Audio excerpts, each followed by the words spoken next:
Insurance defends you, structure protects you.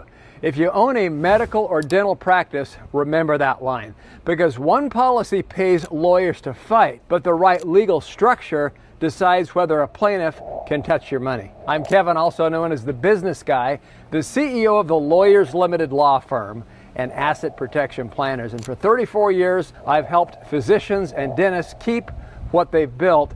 And I've been setting up Cook Islands Trusts, the most powerful tool, for 30 years. Our firm has established more Cook Islands Trusts than any firm in the world. And today, I'm handing you a step-by-step blueprint so a malpractice claim or any other lawsuit doesn't become a personal wipeout. So grab the free medical asset protection kit at assetprotectionplanners.com. And if you find value here, hit subscribe so you don't miss the next playbook. Okay, let's talk about the two legal shields: insurance versus legal structure. Here's the reality nobody says out loud at ground rounds. Malpractice insurance is defense, not a force field. It pays for attorneys and within limits, judgments, but lawyers don't stop at policy limits. They look for unprotected assets. Your structure, entities, trusts, liens, the way accounts are titled, decides what they can actually reach. So this video is education, not individualized legal advice. For that, you can call and talk to some of our attorneys. Coordinate your plan with qualified counsel so that you get the advice that's right to you, and we work with clients all over the nation. Here's a quick example. Dr. A, an orthopedic surgeon, carried $2 million, $4 million coverage. A verdict threatened to pierce beyond limits because his personal reserves lived inside a properly structured trust and LLC framework the plaintiff could aim but not collect. Insurance fought the case. Structure protected his life. Okay, now for cliffhanger number one. There's a lawsuit that most doctors fear less than malpractice, but it's often financially uglier. I'll name it in a moment and show you how to ring fence it. Okay, now here's where doctors and dentists actually get hit. Let's map the attack vectors so we can block them. Number one, malpractice and vicarious liability. You, associates, hygienists, CRNA, plaintiffs stack allegations to reach both practice and personal assets. Number two, premises incidents, slip and fall, sedation events in your suite. Number three, business disputes, partner exits, shareholder oppression, non-compete fights, MSO, DSO contracts gone sideways. Number four, personal life lawsuits. So unrelated to medicine, car accidents, teen drivers, short-term rentals that you own. Number five, personalized guarantees on equipment, leases, or build-outs. Number six, employee claims, wage, hour, harassment, whistleblower, often excluded from medical malpolicies. Number seven, data breached, HIPAA regulatory heat, plus class actions after ransomware. Okay, now for cliffhanger number two. Of these, which do plaintiff lawyers quietly love because it's fast to grab? Hint, it's not your house. I'll show you where they look first and how to make that shelf empty right after we build your practice blueprint. Okay, now here's the 3-box practice blueprint. Doctors in many states live under corporate practice of medicine rules. Translation, clinical decisions must remain with licensed professionals. Here's a structure that respects that and protects you. Box number one, clinical entity. PC, PA, PLLC, or professional corporation, depending on the state. Now, this is where the medical or dental license lives. It employs or contracts with clinicians, bill payers, and carries malpractice and premises policies. So keep this entity thin, minimal assets beyond necessary operating cash and receivables. Box number two, MSO, DSO style management company. Ordinary LLC. This company owns the non-clinical assets, furniture, fixtures, IT, brand IP, website, phone numbers, domain names, and it hires non-clinical staff. It provides management, billing, and administrative service, and it provides that to box number one under a written services agreement at arm's length pricing. If the clinical entity is sued, the valuable non-clinical assets aren't in the blast radius. They're owned by the other LLC. Okay, now box number 3, the real estate holding LLC. So that can be an LLC or land trust plus LLC combination. For the buildings or condo suite, the clinical entity pays market rent. Never trap equity inside your clinical entity. If you don't own your building, consider a separate equipment leasing LLC to buy imaging or dental chairs and lease them back, and we'll talk more about why that matters in a minute. Okay, here's an optional bonus box. An IP LLC that licenses your brand to both the MSO and the clinical entity. If you ever sell, clean IP ownership simplifies due diligence and keeps brand value separate from clinical risk. Okay, now you can pause and breathe, because with these 3 boxes, you've already stopped one common mistake, parking all of your value in the same plaintiff's attack. Next up, personal fortress, trust plus LLC layering. So let's separate your business world from your personal world. The core, an international asset protection trust, commonly in the Cook Islands, paired with an offshore LLC that the trust owns. In calm waters, you, the client, are the manager of the LLC. And we have a whole lot more videos on this on our channel. And I really want you to watch them after this, because this is one of the most important things you need to know to maximize your asset protection is a Cook Islands trust. And if you have any questions about them, give us a call. It's free. Now, your brokerage accounts, reserves, and sleep at night money can sit inside that LLC that sits inside the trust with signatory control in normal times.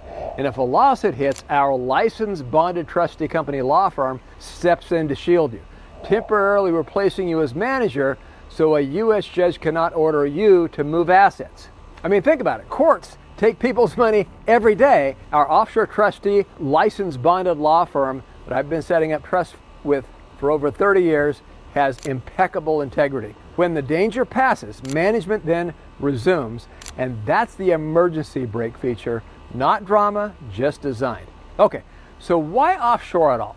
And here's the answer. With 34 years of experience in this business, 30 of them setting up these trusts, it's because U.S. courts have jurisdiction over you and your domestic entities. The Cook Islands legal framework, proven over decades, imposes strict burden, short limitation periods, cost bonds on challenges. So what does this do? It changes your leverage in your favor.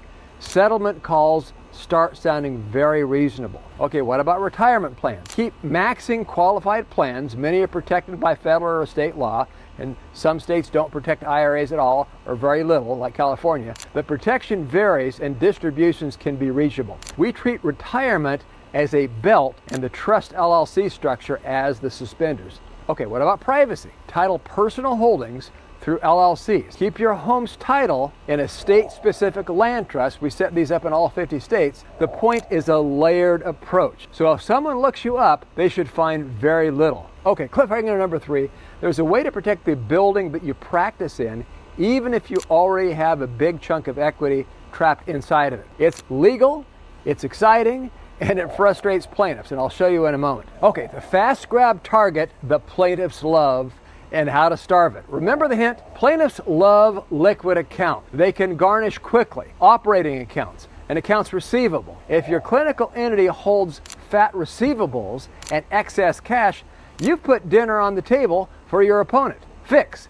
Keep only 30 to 60 days of operating cash inside the clinical entity. Next, sweep excess to the MSO under your services agreement. Consider true factoring and non-recourse receivables financing with reputable third parties if that makes sense for your particular practice. Have a second bank, segregated for reserves and held in your LLC framework outside the practice entities. So don't commingle operating and reserves. Keep them separate so when one entity gets sued, it doesn't take everything else. Now, as you know, you can't protect yourself from professional liability using these entities, but these assets can sit in such a way that if you do get targeted personally or professionally, these assets can be safe and secure. The result? A plaintiff can win against the clinical entity or you personally and still find little that's reachable. You fight the case on the merits while your life goes on. Okay, let's talk about equity stripping for practice real estate and equipment. Here's the fun tool that frustrates plaintiffs. Properly recorded senior liens that leave little collectible equity. Real estate. If you or your own realty LLC own the building, we record a commercial mortgage payable to an affiliated lender LLC initially that you control, documented by a promissory note at market terms.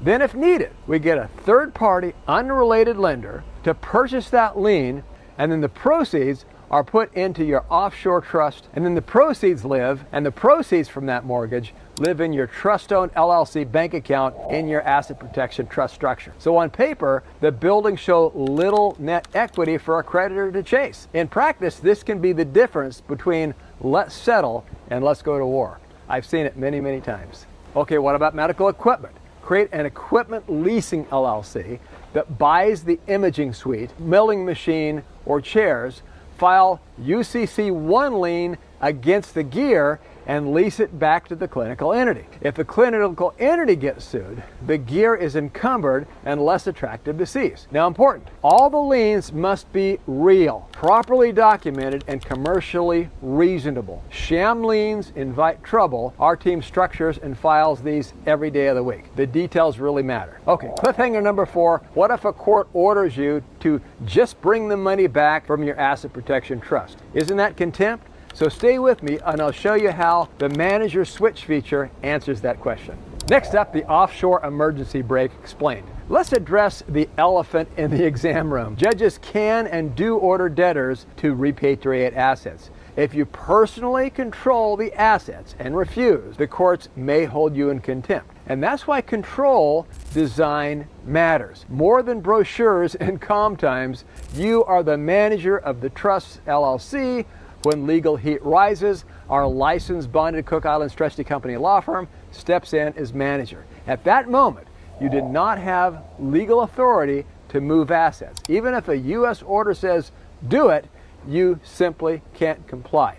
And you can truthfully say, I don't have control. The trustee follows Cook Islands law, and its fiduciary duty is to you, not your opponent. So that's the point. You are prevented from violating a court order because you lack the power to do so. So the question is, do you lose access to the funds forever? No. Think of it as a storm shutter. During the storm, the shutters stay closed. You can have access to the money anytime. After, they open. So you still own beneficial rights. You simply don't hold day-to-day control while the legal storm rages. Because if you did, the judge could take it all away from you. So that design is why this structure has protected so many physicians, dentists, and business owners through high-stakes claims. Okay, let's talk about some examples. Case 1, the orthopedic and the weekend verdict. Dr. S owned his practice plus a medical condo through a separate LLC. He carried $2 million, $4 million coverage. A complex case produced a Friday afternoon verdict threatening an excess judgment. Because his reserves, roughly 7 figures, were held inside of his Cook Islands Trust and LLC, and his building was equity stripped with a third-party note, opposing counsel's post-trial discovery found not much that was reachable. Settlement followed, so settlement followed Monday at policy limits. His personal portfolio never entered the room. Case number 2, the dentist sedation and the chair that nobody could take. Dr. P has modern operatories financed through an equipment leasing LLC that filed UCC1s after a sedation event triggered claims. The clinical PLLC faced turbulence. Plaintiffs eyed the chairs and the milling tech until they read the filings, encumbered. Meanwhile, practice cash beyond 45 days had been sweeping to the MSO. The case resolved through insurance. So the practice survived because the juicy assets weren't sitting inside the clinical blast zone. Okay, next, the dermatologist data breach. Dr. L ran a thriving med spa line inside the MSO. A ransomware attack sparked HIPAA headaches and a class action threat. Operating balances were thin by policy. Reserves lived offshore under the trust LLC control. Defense counsel bought breathing room, and plaintiffs discovered there was no easy pot to freeze at the end of the rainbow. Business interruption insurance and strong structure kept payroll going, so the med spa reopened without a fire sale. So these are composites, but the outcomes are real. The defense fights the case, structure preserves the life you built. Okay, so what do you protect first? Here's a priority list. Liquid reserves and brokerage move into your trust-owned LLC framework with clean documentation. Number 2, practice real estate. Record or replace debt to remove exposed equity, considered third-party financing to season the paper. Number 3, operating accounts and receivables. Thin them down and sweep them to the MSO on a routine cadence. Equipment. Formalize an equipment leasing LLC and file liens against the equipment. 5, personal home. The laws vary by state, and we work with people in all 50 states. Use homestead and encumbrance, but do not rely on folklore. Retirement cash balance. Maximize where protected, but keep in mind, retirement cash is only limited to a small amount each year, so avoid commingling distributions with exposed accounts. Number 7, personal guarantees. Push for limited or no PG terms on future leases and loans. If required, backstop them with structure, not hope. Okay, let's talk about some common myths that hurt doctors. First, my umbrella policy is enough. Now, umbrella is great, but plaintiffs do not stop at policy limits. Structure is your second line. Next, LLCs are only for real estate investors. Your operating reserves and cash needs an entity wrapper, just as much as buildings do. Okay, I'll just move money if I'm ever sued. Dangerous. Many states have fraudulent transfer statutes with look-back periods. Waiting until after a problem appears shrinks your options. The best day to plant a tree was years ago. The second best is before the plaintiff's letter. Okay, next, ethics, compliance, and sleeping well. Asset protection is not about hiding or dodging taxes. It's about clarity. Which pocket pays claims and which pocket is reserved for your family's future. Properly structured, you still pay what you owe. You still carry out a robust insurance plan, and you still deliver top-tier care. You simply refuse to fund a jackpot for an aggressive attorney. That's responsible stewardship, not gamesmanship. All right, cliffhanger number 4, the final reveal. Remember the lawsuit more financially damaging than malpractice?